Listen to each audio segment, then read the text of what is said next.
Well, hello, everybody, and welcome to Pop Council. This is a show where we cover everything in pop culture, and each week on this show, we'll discuss topics in the geek world, such as and different fandoms such as Disney, Marvel, DC, Star Wars, theme parks, and many, many more. I'm Wendy Lee. I am one of your hosts, and joining me, not as always, but often a repeated guest, is Mark Pacis. Hi, Mark.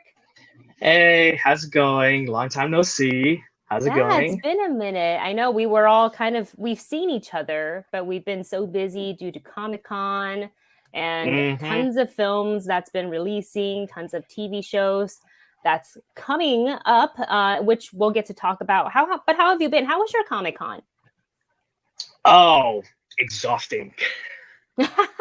I do the whole H line stuff, so I don't get any Wow. sleep at all. Yeah, Did you do that this yeah, year too? I did. Yeah, even Talk with the about that press for a thing, little bit. so I just love the experience of doing the Hall H line. It's a love hate relationship. I love hanging out with like the people around because you're all there for the same thing. But I hate Mm-hmm. it because there are some people that ruin it for everybody else, that breaks the rules and lines up Mm-hmm. like super early. Like we were supposed to, like Comic Con strictly said that the rule is that you're not supposed to line up more than 24 hours before the Hall H, like the Saturday, thing. But people started Mm. lining up at like Thursday, as soon as it hit like midnight, people are like, already there, like hovering around for the Friday next day line to like move so that they can start lining up. And so Whoa. there was some drama that I saw from the Hall H line like Twitter account saying like, you're not supposed to like do this, and then some of the security guards were like saying, oh, we're gonna call police, and you're gonna get Oh my citations if you don't gosh. move out of the way. So it was a lot of drama, but for some reason they still let them stay. So even though I got there at like 6 a.m. on Friday, Yeah. um, there was already like 1,000 people ahead of us at that point. And do you stay Yeah. overnight? We had someone stay overnight. Yeah. Okay, so all you have to do is get the wristband, Yeah. and then you can. Yeah. Okay, that's Yeah. what I did one So year too. in our group, we had someone that was willing to stay overnight. So that was helpful because no one wanted to, but we had I had a friend like hit me up like last minute and was like, "Hey, do you have a College Line group?" I'm like, "Yes, we do, but all of our time slots are filled up unless you want to do the overnight." Thankfully, he said he was willing to do it, so because he's never done Yeah, Comic Con before, so I this guess is you a should good initiation for experience him. it at least once. Yeah, because I did that my first year. Like I had neither of them knew what to expect, so they Yeah. basically did what I did, and was take a those tailgating seats, Yep. plop it on there, didn't bring any blanket whatsoever, and then just like froze their ass off all night. Yeah, I did that Wow. my first year. I froze my ass off and Rookie trying to sleep on mistake. that chair. Yeah, Yeah. I had no But you gotta idea. learn. You gotta learn. It's like a rite of. It's almost in a way a rite Yeah, of passage. Yeah. yeah, yeah. Well, I'm glad you had a So, fun Comic Con and you enjoyed the Marvel presentation. yep. And I got this shirt from there too. Let's take a look. Yeah, Comic Con exclusive. I like Mm-hmm. that. I actually haven't Future. seen that specific style anywhere. Oh yeah. I got lucky at the Marvel booth. Yeah, yeah, you did. So Yeah, you did. A so lot of I the was stuff was like, sold out. oh, were they like all the shirts and By the everything? time I got to it, yeah, by the time I got to it, Oh it my was like, god. Yeah, like that's sizing was limited, styles were limited, but it's all good. I really didn't buy that much this year at Comic Con. Saved my yeah, money. I just bought the three shirts and that was it. Yeah, I that's was not like, bad. I'm cutting myself off. There's no Yes. way. Well, you guys, we have a great show for you today. We are going to be discussing what is happening at WB Discovery. We're talking about the Batgirl movie cancellation and could we see more Punisher in the MCU or on Disney Plus, all that and more. And of course, you are noticing that we are missing our usual council member, Jami. Jami will be here in just a little while. But Mark is here to hold down the fort for me. So with that, let's go ahead and get started, and let's talk about. I know we've been talking about it for a week, but I haven't actually talked to you about it. So let's go ahead and talk about the cancellation for the Batgirl movie. This would have been starring Leslie Grace as Barbara Gordon. J.K. Simmons would have been back to reprise his role as Commissioner Gordon. And Michael Keaton would have also had a role in this. Unfortunately, the CEO decided to can the movie, citing that he wants to, what is it that he said? Focus on quality over quantity as well. Big tent pole. Like, yeah. Theatrical only kind of movies. Yes. My whole thing is that this movie was almost done. You know, they were, 90%, I think, yeah, they were getting into that post-production. They were, and the fact that I think, so like, this isn't like a unique case where a movie gets canceled. I think we've heard movies getting canceled in the past, despite how close they come to the finish line, right?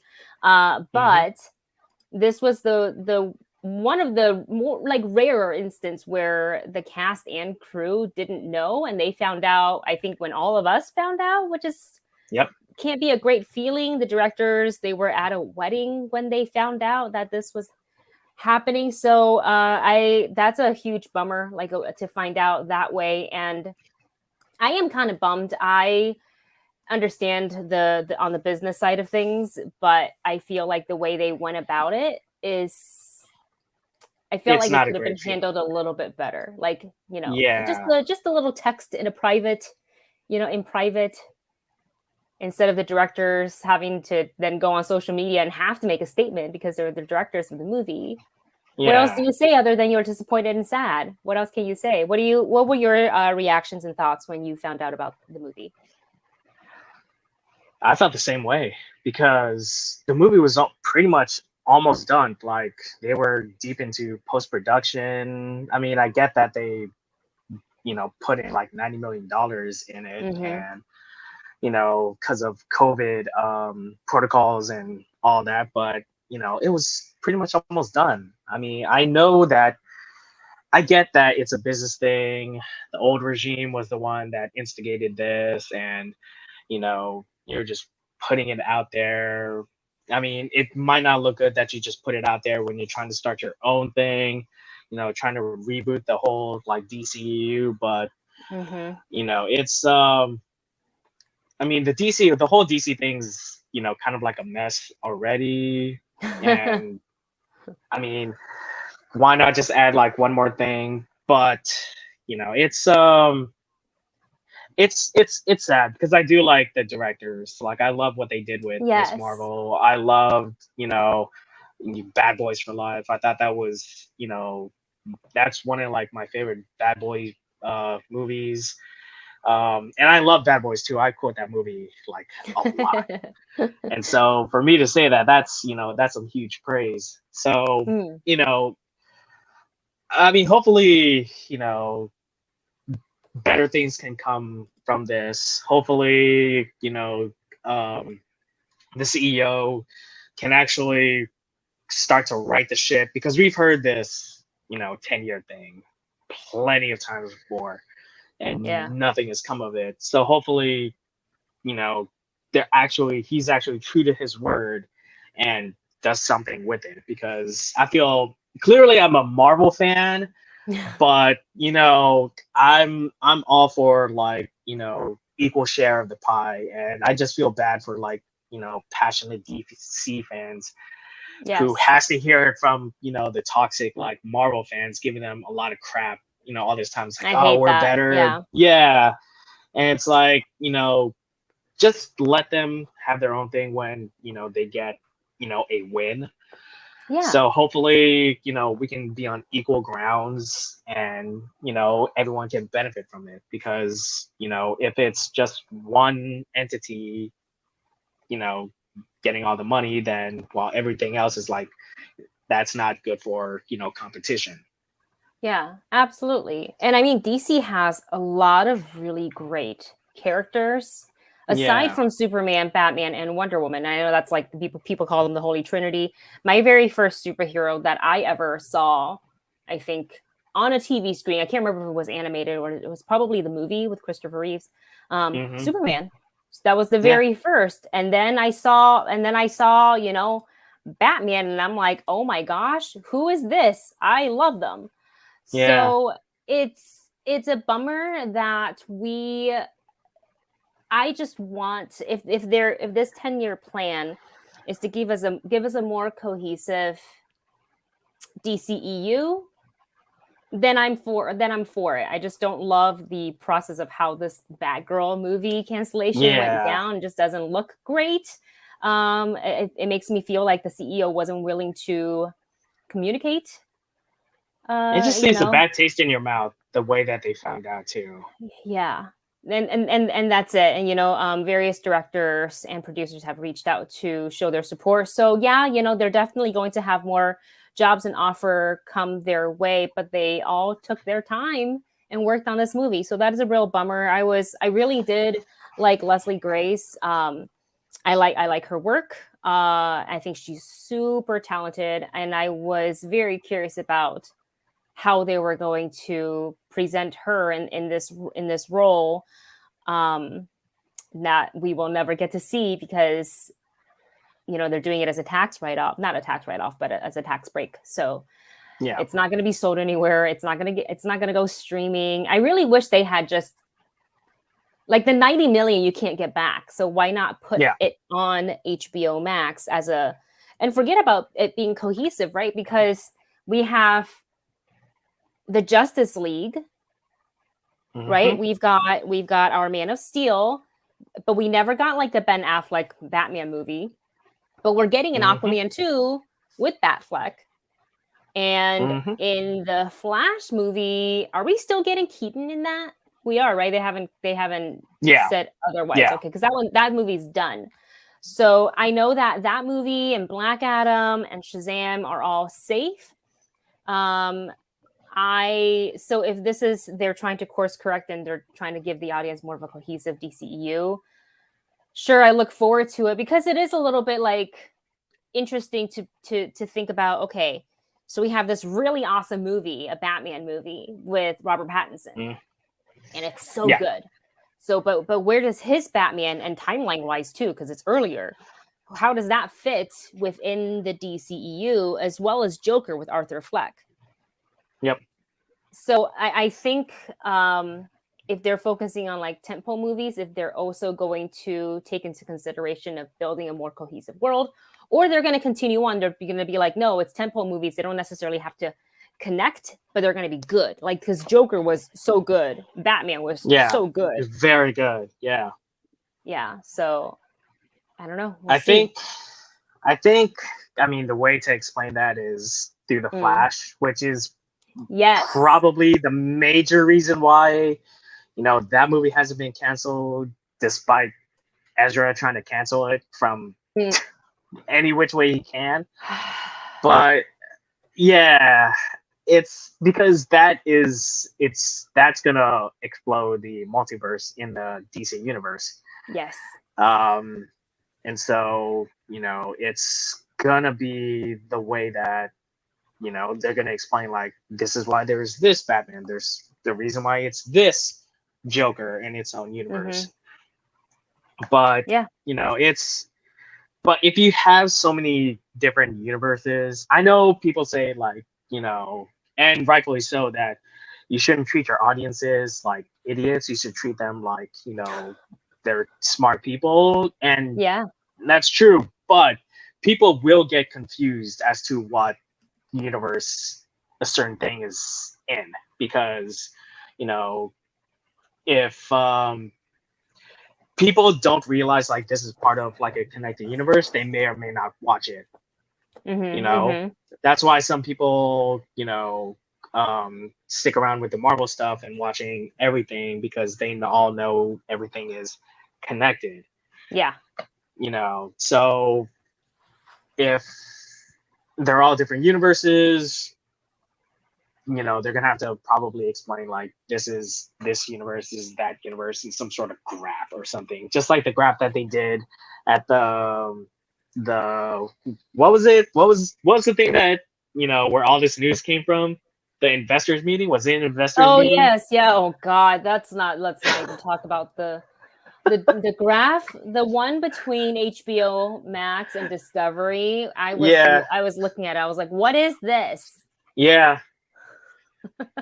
Yeah, they're trying to kill HBO Max before it It's even interesting starts. because, and I get it that I am in a very specific audience. I definitely fall on the HBO Max side of it. I do have a Discovery Plus account that I've used all of 3 times to watch Ghost Hunter. That was it. It's just nothing else on there really is for me. And that's not to say that streaming service and its shows are bad. There are certainly audiences out there for them. I am just not one of them. I am definitely, on the HBO Max side of things. So I am hoping that because we also know that they took about 6 movies, maybe more, off of the HBO Max platform, and I don't know. It feels like there's going to be changes coming. I am, and this isn't really, fandom talk, but I love this show so much, and I swear if they touch it, I'm going to be really upset. Because we know they're currently filming Warrior season 3. Oh my God, yeah. I need that show to continue and happen. Yeah. It's just too good. The characters in it, the story, the martial arts. Oh, it's so good. Yep. I need more just give Angie me more Koji of in that my too. life. Yeah. So we will keep our eyes, on this news, and you guys can make sure you subscribe to this channel and like this video so you'll be notified for any other times that we do the show, and keep up to date with us. And speaking of which, we're gonna stay in the DCU for just a little bit longer, because they also gave us a announcement for Joker 2. We have a release date announcement that was put out on Lady Gaga's social media, basically confirming that she will be playing one Harley Quinn, which many people have suspected already. What were your thoughts when you first saw the announcement? Even though I feel like you kind of knew was going to be, confirming. What did you think of it? They're really going with this musical thing, aren't they? Let's talk about that. I mean, oh man. I mean, a musical superhero movie will be different for sure. I mean, they've done it in the Flash TV show, or was it Supergirl? It was a crossover episode. I don't remember. Oh, I've heard of it. I stopped watching Flash after a certain while just because life just got busy for me. I want to say it was a Supergirl episode, but I can't remember. They were both in it because it was a crossover event. Oh yeah, which makes sense because both of them were on Glee, right? Yeah, exactly. Yeah. So, I mean, it can either go that route or it can go to the Spider-Man musical route, which we don't even talk about anymore. Yeah, we don't even talk about. So, I mean, it's going to be interesting too, because I don't even know if Joaquin Phoenix can even sing. Oh, wait, he can sing. He can. He can. Yeah, I know he can. He was rap. in that. Wait, what? Yeah, that was the whole thing with him in that one movie, was that he wanted to become a rapper. That's why he retired and went like all weird and method with his role. It became like a rapper. Yeah. Oh, I was thinking that because he played Johnny Cash in Walk the Line. Yeah, I forgot about that. Yeah, he does sing well in that. So yeah, he is a man of many talents. I feel like they are certainly leaning into the musical element of it, and I think with Lady Gaga and Joaquin Phoenix at the helm, easy task. They both are musically talented. And I feel like, based on the title of the film, I feel like the musical portions of it is going to be things that are more the fantastical side of, like, in their heads. Yeah. As opposed to like them being in real life. You know what I'm saying? Like they're thinking and I think having the two of them kind of, ballroom dance or something through at least one scene. Like that would look pretty cool. Yeah, especially with that whole like, well, I don't know what kind of aesthetic they're going, but the whole we're not gritty sure. 70s aesthetic. Yeah, I mean, it would look cool if you got that kind of like contrast between like the fancy like 70s gritty aspect with the fanciness of like a ballroom. I mean, maybe it kind of would remind me of something out of The Shining, maybe. Ooh, interesting. Right? Ooh, that's creepy and beautiful. Yeah. Yeah. Maybe that's the tone that they're going for, is Shining-esque. Yeah. There's got to be a specific reason. Yeah. Because it is, I think they said it is set in Arkham for majority, or if not all, of the film.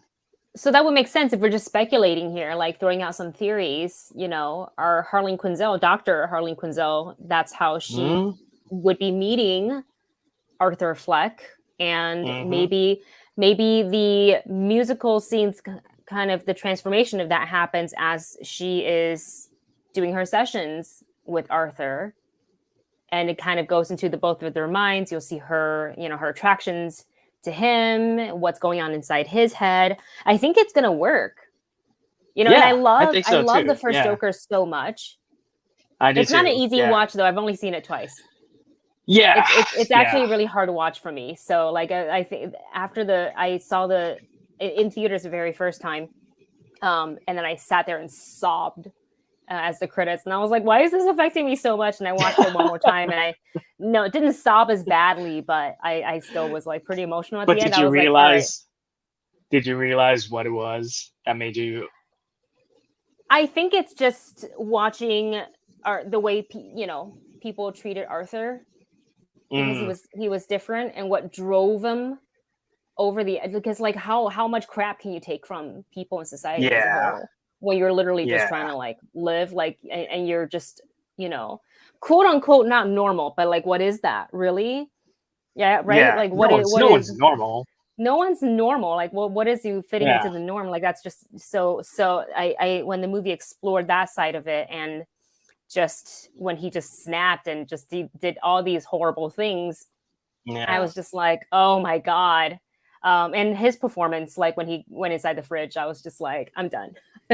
Yeah. that scene got me. I was just like, oh my God, this movie is insane. So I am very much looking forward to the second one. I am too. Yeah. Yeah. Can't wait. And with that, let's go ahead and move into the MCU. I feel like we're like dividing the show in half. It just happens to be the way the topics sort of lined up. But we got some bullet points here, including the next upcoming Disney Plus Marvel series, She-Hulk, Attorney at Law. That is just a quick news flash. That is moving to a Thursday spot. So originally it was going to premiere on August 17th, and now it will premiere on August 18th. And I believe all 9 episodes are actually going to air on Thursdays. Oh, that's what I've heard. I thought you said that all episodes will premiere. Oh my gosh, on can Thursday. you imagine we just got to binge it? Yeah. They got full Netflix with it. No one's going to be sleeping on Friday. Oh, all the channels are staying up. Like, I got to watch all the shows. Yeah. Pull an all-nighter.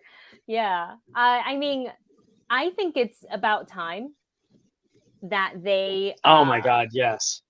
Yeah, that they move some of these shows to a different day. When Disney Plus was like, all new shows will be on Wednesdays. And I was like, okay, that makes sense. Especially after somebody pointed out to me that if you release it on a Thursday, you give it time to breathe Wednesday and Thursday and a little bit of Friday before any major movie releases come out, whether it's a Marvel film or any other film from any studio. So that makes sense. But then once all the shows started to overlap, and that we saw with, for example, Obi-Wan and Marvel, people are gonna, people end up having to choose, right? And like that sucks for us as fans. We're like, we want to watch it all, but not everybody is like me and you who like do this as for a living and gets to stay up, and spend 4 hours watching shows or talking about them. So I'm glad that they are finally doing a Thursday release, and I hope that they start dividing up. Like, give us a Tuesday, give us a Wednesday, give us a Thursday. Yeah, because there's too many, and you don't want to make your audience Jeez. choose. Yes. And hey, before we go on any further, our third council member is here. So everybody say hello to Jami. Welcome to the show. Hey. I got stuck in traffic. Sorry, guys. I got stuck in traffic. I knew. Did you flash run your way it's here? LA. Yeah, no, I'm joking because I got stuck in virtual traffic. We'll put it that way. Little traffic jam. Yeah, virtual traffic jam. Did anything happen this week over at Warner Brothers? No. Or did you guys already talk about that? Yeah, canceled a little movie. Yeah, talk about the never future. To be seen. Yeah, Jami, real quick, let's circle back. What are because I literally have not talked to you. Mark and I have been just chit chatting. We literally have been spending half an hour on HBO Max. Right. And all. But I really want to get your thoughts on the direction you think they may be going with HBO Max. Like, is that platform in jeopardy? And what do you think of the news of the Batgirl movie cancellation? Yeah, I mean, I'm sure I'm not going to say anything that you guys didn't already talk about for a half hour. But I mean, the HBO Max of it, I'm not that worried because they're not going to get rid of the platform. It's going to change. Mm-hmm. They're going to add Discovery Plus to it, and I think there'll be elements of it that are different. But I'm not as concerned about that. Although a lot of, I think, the original programming is probably going to go away. I think it's going to be more geared towards whatever HBO's original programming is, kind of bringing that in. And then, what this means for Peacemaker season 2, what this means for, certainly Blue Beetle, but that's another conversation. But even some of the other, HBO Max exclusive, original programming, I think that's going to kind of change. I feel like the movie stuff, like if they do end up doing Colin Farrell's Penguin, like that's tied directly into the Batman world and the movie. So like that, and the same with Peacemaker to a degree. So I'm not so Gotham PD Max. What's that? Gotham PD too. Well, is that tied into the Batman though? Mm-hmm. Oh yeah, because it was anything tied into the Batman the feature film. Yeah. I'm not so concerned about that. As far as the Batgirl, I mean, that's a crazy, unprecedented decision that was made this week. And beyond, obviously, the poor optics of it, Latino American star and, blah, blah, blah, blah, blah. I'm sure you talked about all those. That's all bad, right? But like even beyond that, I'm hearing that the test screenings were not as awful as Warner Brothers is making them out to be. I read that too. And you also have to take, I worked in post-production before I started doing this decades ago. So I went to lots of test screenings. And I don't want to name the films necessarily, but I worked on a film that won Oscars and its first testing was only maybe a 65. And that was super high because there's no music. There's no visual effects. Oh, it's like raw stuff. Yeah. So your movie's you're never going to get a high score at your first screening when you don't have visual effects, when you don't have all the music. Murphy's taking my background down. So Murphy wants to be a part of the show. He does. So I think that they're using that as a little bit of a, they tested poorly. I would agree. They probably did not test through the roof, but nothing is. In fact, I've heard, and I can't substantiate this. I don't know if it's true or not, so I'm just going to throw it out there because I don't know if it's true. But that Black Adam's last test screening had the same score as Batgirl's. That's what I did hear that too. Yeah, so, I did hear that too. For a test screening, is it like they'll show some that are finished, some without the VFX? Will they have? Because I feel like I've gone to at least 1 to 2 of them where like a blank screen, like a title card comes up and it'll say like VFX here or whatever, or like a storyboard graphic. Test screenings and early lead days that I'm sure we've all gone to, they've done now, Okay. So I feel like this is more leaning on, like because they were saying, okay, we don't want to do HBO Max anymore. We're going to do this theatrical. This movie can't go theatrical because we'd have to spend another 30 million on reshoots, 50 million on, advertising. And then they have this tax cut thing that they can do where basically they can get the money back if they never release it, if they just dump it. So that's what they're trying to do. And I think it has more to do with like the new CEO having this idea, what we've talked about, the 10-year plan. And, we don't know what the 10-year plan is. It sounds good. I mean, if it's good, okay, but it's better than whatever plan, because I don't think they've had a plan. So it's better than They said they had a plan multiple times. No, I know, but it doesn't really.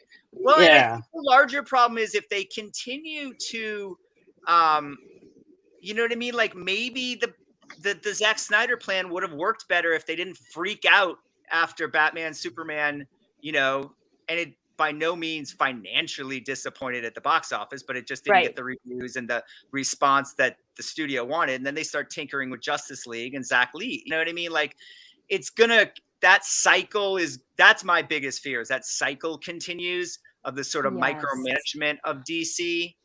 And, like maybe Batgirl would have been good. Like maybe we just, and then the larger, like Michael Keaton of it. And we don't even know if we're going to see Flash. And another, file this in the rumor category. Another rumor I've been hearing is that Ben Affleck's cameo in Aquaman 2 is because the studio is not sure about Michael Keaton being the new Batman anymore. What is happening? Let's get the actor who said repeatedly, I don't ever want to be Batman again, and make him be Batman again. I don't know. You got the man who do Batman. Right. All we can do, the problem is the changing regimes. Yeah. New people being in charge, and the fact that that's happened several times in the last couple of years with this studio. When I hear reports that they're looking for their Kevin Feige, like that's good, but they had their Kevin Feige and Jeff Johns 5 years ago, so and that didn't work. So I think all we can really do is go film by film at this point. Like I love DC Super Pets. We've got Black Adam in October, I think, right? And that's and then Shazam at the end of the year. If those movies, if it doesn't get moved, if those movies are good, even if they're not huge hits, Black Adam kind of needs to be, but even if Shazam is sort of a counter programming against Avatar, but does well, then I think that could have a lot of potential. But, it's really, where it goes from here, if we ever get to see Flash, and it's really weird that, like, come on, like we're all comic book fans, right? Like Superman, Batman, Wonder Woman. There's a reason we call them the Trinity. They should be the Captain America, Thor, and Iron Man of this franchise. And now Aquaman and the Joker are the lead character, and sort of an out universe Batman. I mean, it's weird. It's weird that Aquaman and Joker are their highest, and now the Batman and the first Wonder Woman to a degree. I actually put in a little of Wonder Woman 84 last night and was reminded about how bad that is. And, and how it, because of, the pandemic, it wasn't a hit. So, it was, the timing was terrible. You guys did say, but the timing was terrible. I love Scoob. I would have liked to see a Scoob sequel too, like. Oh my gosh. Yeah. And I don't think the direct to HBO Max plan was a bad plan per se. The movie theaters didn't like it, but for us as a consumer, I loved it. As a consumer, I thought it was great. So it'll be interesting to see moving forward. Blue Beetle is such a big question mark. If they cancel this and Batgirl, the movie with two Latino leads. Yeah. I've been wanting a Blue Beetle forever. It's an HBO film. Yeah, all the reasons why they had to cancel Batgirl apply to Blue Beetle. So I'm going to be interested in seeing if they come up with a reason not to tank it, what that's going to be, because the reason to tank it fits every reason why you're tanking Batgirl. You know what I mean? Like, it's Yeah. HBO Max, it's lower budget, no stars. Like, Mm-hmm. what excuse are they going to figure out to get it theatrical? I don't know. Yeah, I don't know, but I feel like as fans, we've been wanting a Blue Beetle, or at least I can speak for myself. I guess I've been wanting a Blue Beetle property, like whether it's TV show or film, for a long time. So when they made that announcement and then they cast Solo, I was so excited because I love him in Cobra Kai, and I think he is the right actor to take on the job. So like, please don't touch, please don't touch it. Leave it alone. Leave my Blue Beetle alone. Yeah, right. All right, you guys. Well, let's go ahead and move on. We're going to jump back into the MCU, and we're just talking some bullet points here. She-Hulk moving to that Thursday spot, and this will be the first, I believe, the first Marvel Disney Plus show to premiere and stay on a Thursday. I think previously they were coming out Fridays before they made that announcement where all new shows came out on Wednesday. So now we'll get a little bit of, separate days, designated days. I see in the comments, I think it was Star Drew who said that it looks like maybe Star Wars are going to take Wednesdays, Marvel are going to take Thursdays. I love that. So it just gives everybody a little break when they come home. They're like, oh, I only have one show that I need to watch before I focus on all the other things that I need to do. Yeah, I love it. And I'm looking forward to it. And hey, while we're on the topic of She-Hulk, there was a couple of images that dropped. I don't think I pulled them, but there is a better image of Daredevil and his new gold outfit, and the classic gold and red. Classic gold and red outfit. And Titania is also a little bit more prominent in the new teaser that they have. You guys' thoughts? I'll go to Jami first. You got your thoughts on seeing Charlie Cox back as Daredevil, and what are your thoughts of Titania in this series? Love it. I'm really looking forward to this series and hoping to get to watch it soon. And I hope that they, with Daredevil, whatever they do sort of moving forward, his appearances in this show, in Echo, and then, his own show, I hope they build off of what they created with Netflix without really acknowledging Netflix. Do you know what I mean? Like, I hope they can find a way of sort of not ignoring anything that was established in that.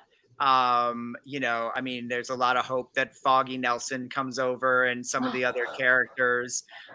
If not with the actors from the Netflix series, I'm hoping that at least they can be mentioned, like they should exist in this universe. And then can eventually be cast with the actors later.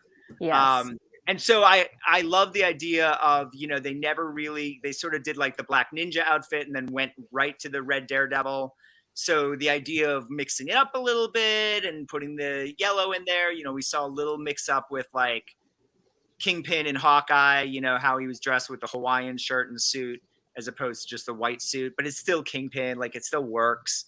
So I'm hoping that that's kind of what they do with Daredevil, play with some of the aspects of the character that they haven't had a chance to, establish or bring over to the screen yet. And then, I think it's going to be awesome. I mean, we love Charlie in the role and, the other actors and the characters. And so I hope they build off of what they created without giving too much attention to what those other shows, but they do play on Disney Plus, so you can watch them. And, I think it would be good if they kind of play off of those a little bit and move forward with the characters.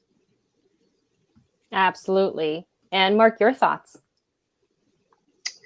Yeah, I mean, going off of what Jami said, and that's a great point, because if you look closely at the yellow and red suit, it's very much similar to the kind of suit that he has in the Netflix series. And with like the armor and then the kind of like helmet that he has. So I think they are going to go that route, but kind of play it off kind of like how the Tom Holland Spider-Man series is like, where they just like kind of like thrust him in there and don't really show his, origin. I mean, I guess now like the entire trilogy is his origin story, as we found out with No Way Home. But you know what I mean? It's like, you know, you didn't see how he got bit by the radioactive spider. We didn't see him like, you know, how he's learning, because we already seen that in, you know, the other Spider-Man movies. So with as much of a fan base as the Daredevil series has, I don't think we need to see like, you know, that kind of origin story, because we're already familiar with that origin story already, you know. So I think we're gonna go that route where we don't need to explain how he got blind, how he got the suit, Right. how, you know, Stick trained him and all that. I think they're gonna go the route of the Spider-Man series, where, you know, they're just gonna put him in there, and then if you saw it, great. If not, it's like you said, Jamie, it's on Disney Plus for you guys to watch. I mean, that's not a coincidence. You know, I think there's a reason why they added all that stuff in there, just like how I feel like they added all the Logan and Deadpool stuff in there as well, because, you know, hopefully at D23 we get some sort of like announcements of, you know, everyone coming back. And also I did read that they are, I mean, it's rumored, but they are bringing back Eldon and Karen Page. I forgot what the actress Foggy name and is, but Karen. yeah, they're bringing them back for Born Again, which great. I'm excited for. Yeah. Deborah Ann So Wall. if they, thank you. If they bring them back, then, you know, shoot, bring back, you know, Ben and Urich too, like, because he was great in the first season. Like, I loved him before they killed him off. So you might as well bring him back too. Bring back the entire cast. Bring back a lot of, you know, and I've told many people this, but just bring back everyone from the Netflix series except for, sorry, Finn, but yeah, just bring back, you know, Colleen Wing, everybody else from the Netflix series. Just you know, start their own stuff. Sorry, Iron Fist. Yeah. Sorry, not sorry. I tried really hard, man. I even watched all of season 2. And I was like, I'm gonna like it. Yeah. You're gonna like it, Wendy. And I was like, no, not for me. Not for me. But like, cool if you enjoyed it too. But with that, you're talking about, you know, bringing not guests, but the cast back from the Netflix show into this new Disney Plus show. And obviously there's probably going to be, you know, multiple Daredevil shows, hopefully seasons, his own movie, but we're hoping to see a Luke Cage, a Jessica Jones, a Punisher. So what was really interesting, and I should put this up front, she has since retracted her comment, but it was definitely still caught on video that during the C2E2, Rosario Dawson was asked what it was like to work with Charlie Cox, and they say she let slip, but I would say she just got really excited. She is, you know, basically sort of alluded to that John Berthel would be returning as Punisher, which honestly, seeing what they're doing right now with Daredevil, I don't really think that's far-fetched. But obviously she had to retract that comment because she just was talking. She got excited about it. And, you know, we only call things confirmed when it is released by the studio. But I think as fans, we are allowed to get excited. And I think she's a fan as well. She's in the series. I think she's the one that's really crossed through all the shows. Was she in Jessica Jones at all? She was definitely in Luke Cage. Yeah. She was sort of a night nurse-ish character. She was also what Christine is in Doctor Strange. Interesting. I was gonna say I think they described her as like the Nick Fury of the Defenders, basically. right. Just collecting them like Pokemon. Yeah, exactly. Oh man, but I'll say when I heard about this from Mark, I got pretty excited. I was like, oh yeah, we're gonna get another Punisher, and it makes sense. Disney, I think, is leaving is starting to plant the seed of having more rated, for mature content on Disney Plus. Deadpool and Daredevil. Now is Punisher, Logan is on there, but is Punisher added to the library? It is? I'm not sure. I believe so, but don't quote me on that. I know the 4 series in with Defenders are. I assumed Punisher was, but I'd have to check. Yeah, I'd have to check. I have to check it. Well, I'll collectively check after the show. But this is really exciting. And speaking of stars being excited about projects that they're working on, or that I guess they want to speak it into existence.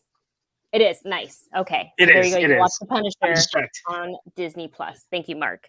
Giancarlo Esposito was also on a panel. I don't think it was at C2E2, but it was during a conversation, and he has revealed that he's been in a room and talked about joining the MCU. Oh, this was at the TJH superhero car show and Comic-Con in San Antonio, Texas. So he didn't really specify like what role he was up for, what project, and that's all fine and dandy. We don't really, I'm curious, but we don't need to know. But what he did talk about is that he shows interest to play Professor X. So going to Jami first, would you like to see Giancarlo Esposito as Professor X?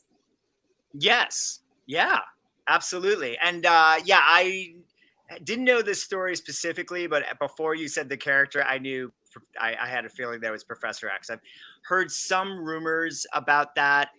Or Magneto could kind of work too, right? Yeah. And I've heard that Feige in the studio would like to cast African-American actors as Professor X and Magneto. I've heard Denzel's name thrown around. Ooh. Yeah. So I love Giancarlo. So I think that's a great. I think that would be great. I think he and Denzel doing that would be great. It's gonna be like Academy work. Yeah, it's also tough because like a lot. Samuel L. Jackson's already in the MCU. Idris is already in the MCU. Oh my gosh. Casting you want to go with, Giancarlo, Denzel. Lawrence Fishburne's already in it, right? We can't go to him. Right. So, that limits some of the choices. I feel like Morgan Freeman might be a little too old to play Magneto or Professor X. But Denzel and Giancarlo could fit right in there. This is a wild one, but what about an Eddie Murphy? He is a very good dramatic actor. It could bring some to some. Yeah, I don't know. I'm just throwing out names of actors that would fit that description. That would fit. But Giancarlo is amazing. I think it would be great for him to play Professor X as opposed to Magneto, because that's like similar to what he always. Yeah. Because it's not far off from what he plays in Star Wars, what he plays in The Boys, what he played, Breaking Bad. Yeah, it would be nice to see him go the other direction. I think that would be fun. But, amazing actor, great. Get him in the MCU. Get him in, get him there. And get him in like a substantial role. Like even what, mentioning like Lawrence Fishburne, that role is a bigger role in the comics than could be, but we haven't seen it become bigger yet. So don't put Giancarlo in, bad guy number 3. Like, let's give him a really good, him a good role. Yeah. Yes. Now, Mark, let's just play some fan theory here, because we were excited. I think collectively we can all say the Pop Council would be 100% behind the decision to cast Giancarlo Esposito as Professor X. So let's play pretensies, and if he is our Professor X, who would you want to see opposite him as Magneto? The reason why I've been laughing when you said Denzel was because, and I know if Michael Lee is watching this, him and I talked about this along with Aaron Neuwirth, I think, on Twitter, like several years ago, like 2019, before the pandemic. And I specifically said Giancarlo as Professor X and Denzel as Magneto. Like, I have to find the tweet. It makes sense to me. And I have to find the tweet. And then, once I find it and this, post goes up, I'm going to, comment with the actual tweet. But yeah, it's crazy when you said Denzel. I was like, man, I'm psychic. I'm psychic, man. Like this is crazy. Like they would be perfect together as, Professor X and Magneto. And so, because Denzel is honestly one of the best actors of any generation, and to have someone of his caliber play Magneto, which is a multi-layered, complex like character, we know he would hit it out of the park, like Hank Aaron style, like break the home run like record, like easy, like he would be perfect for it. And I would feel like I would prefer Giancarlo to be Professor X, because we've seen him play villains so many times. Can't we just get him to play one hero just once, just diversify the portfolio a little bit, just get him to play the hero, because we know he's charming. I've heard him speak at panels a lot, and he's funny. He's extremely funny guy. Yeah. And so if he's able to like play a hero for once, like that'd be great. Like I'd love to see him play, Professor X. Just to hear him, play that kind of like lines of like hope and giving people chances, he would being that knock that out of the fatherly park figure. too. Yeah, exactly. And not threatening to hurt Baby Yoda. Yeah, exactly. It's the only thing I thought of though with that casting. Yeah. Tell me what you guys think. If you cast Denzel as Magneto, do you have to get rid of his World War II origin story? That's what I was thinking too. Can he still be, a Jewish person imprisoned in a concentration camp in World War II? I'm not sure. Oh, you have to. I think you have to change it to something more like, along the lines of maybe the civil rights movement of the '60s, because wasn't that that's what I've heard. Of the 60s? I've heard that Feige's idea was that Professor X and Magneto are like Dr. King and Malcolm X. Yeah, because wasn't the X-Men built off of that idea of like, the civil rights movement back then? Yeah, absolutely. Right? Yeah, absolutely.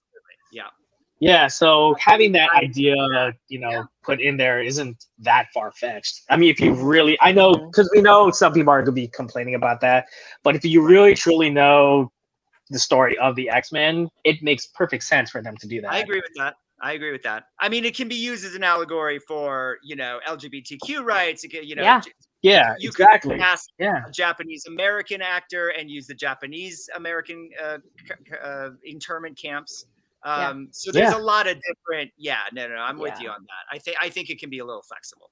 Ooh. Yeah. Oh, I can't wait to see whatever they end up deciding, and maybe they'll, give us a little tease in D23. I still do think it's a little too early for them to reveal anything concrete about X-Men. Yeah. I think it's a bit early, but they're planning it. I just don't think they've solidified cast, much less writer. You could certainly get the Punisher confirmation at D23. Yeah. Oh yeah. Hopefully, Fantastic. I agree with you. I think X-Men is. I don't think we're getting that announcement this year. No. They'll say it's coming, and they'll show us like a cool logo or something. They'll show us a logo to they have. That will be like, wow! Wait, they have already though. I think they have already. Did they? Is it? Yeah. It's a yellow. It's a yellow and red thing with like spikes that says "The Mutants" on it. I think. I think they did release something like that already. Into that. Yeah, 2019 Comic-Con. That sounds right. Yeah. Oh yeah. Okay. Into it. Hey, look, a lot of really great stuff coming our way from all the multiverses. I'll just put it that way. And I want to take just a couple of quick moments before the show ends, going around the horn, starting off with Jami. Did you get to see Prey and or Bullet Train this weekend? And if so, what are your thoughts on the films? Yes, I saw them both. Prey is amazing. It is a masterpiece. It is the certainly the second best Predator movie ever made. I would say it kind of rivals the original. I would put them sort of on par. Amber Midthunder is a star. I can't wait to see more from her. I'd love to see a second Prey with her character, like what happens after this. But I thought it was the perfect Predator prequel. I absolutely loved it. 5 stars. Like I was shocked it was that good. Like I was really shocked. Like it's so much better than it should be. Well, because we've been disappointed by the previous, like after the first 2 Predator, you're just like, what's happening? Yeah, I still stand behind the Adrian Brody one, but I do too. Yeah, everything, all the other ones, the original Arnold, the Danny Glover and the Boyd Holbrook, I can skip both of those. So I absolutely loved it, and Trachtenberg, I'd seen 10 Cloverfield, but this one is the one where I'm like, oh, give him a Marvel movie already. Like, give him a Marvel TV show. Give him something. Bullet Train, disappointed. I mean, I didn't hate it. I enjoyed it. It's fine. It'll probably be a movie that, when I'm flipping channels in a year and a half on a Sunday on TNT, I'll watch it for 30 minutes, But as an overall, maybe my expectations were too high, but as an overall film experience, I found it disappointing and not quite packing the punch that I was hoping it would. There it is. And what about you, Mark? Did you have a chance to see both films? I have, and I actually loved both movies. Like everything that, Jami said about Prey is, basically my thoughts on the movies. Yeah. And I also just wanted to give a shout out to the brother as well. Oh, Dakota Jr.? Yeah, because I found out that his first movie, and he does not show it at all. Like that was his first thing. I was like, man, you are like great, like so actor. Good.